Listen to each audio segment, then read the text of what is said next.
তো দেখতেই পাচ্ছেন এটি একটি সাদা আলোর সোর্স। এই সাদা আলোর সোর্সে একটি হলুদ বস্তু রাখলে হলুদ রঙের দেখাবে, কেননা এটি সব রঙকেই শোষণ করে হলুদ আলো ছাড়া। এবার নীল রঙের বাতিতে রাখলে এটিকে দেখাবে কালো রঙের, কেননা এটা নীল রঙকেও শোষণ করছে, একমাত্র হলুদ রঙকে শোষণ করছে না। সেজন্য এটাকে নীল আলোতেও নীল রঙের দেখাবে না, এটাকে কালো রঙের দেখাবে। এখন সাদা পেপারটিকে সাদা কাগজে সাদাই দেখাবে, কেননা সাদা কালো সব রঙকেই প্রতিফলিত করে, সব কালারের লাইটকেই প্রতিফলিত করে। কিন্তু নীল আলোতে রাখলে এটি নীল রঙের দেখাবে, কেননা নীল আলোকেও এটি প্রতিফলিত করবে। দেখতে পাচ্ছেন কেমন নীল রঙের দেখাচ্ছে। এখন এই ট্যালকম পাউডারটিকে দেখতে পাচ্ছেন এখানে 3টে রঙ রয়েছে, উপরে নীল, মাঝে সাদা, নিচে সবুজ।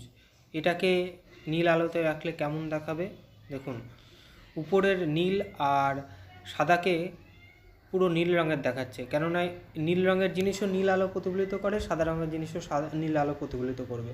কিন্তু সবুজটিকে কালো দেখাবে, কেননা সবুজ যে অংশটা সেটা নীল রঙকে শোষণ করবে। এটাকে সাদা আলোতে এইরকম দেখাচ্ছিল, দেখতে পাচ্ছেন নীল, সাদা, সবুজ, বুঝতে পারলাম। এখন এইটি আয়না রয়েছে, আয়না সব আলোকে প্রতিফলিত করে, কিন্তু এটি সাদা রঙের মতো নয়। সাদা বস্তু যেটা কাগজ দেখেছিলাম সেটা হচ্ছে নিয়মিত বিক্ষিপ্ত প্রতিফলন, কিন্তু এই আয়নাতে হয় নিয়মিত প্রতিফলন। এই আয়নাতেও নীল রঙকে নীলই দেখাবে, কেননা এখানে নিয়মিত প্রতিফলন হয়, আর কাগজে হয়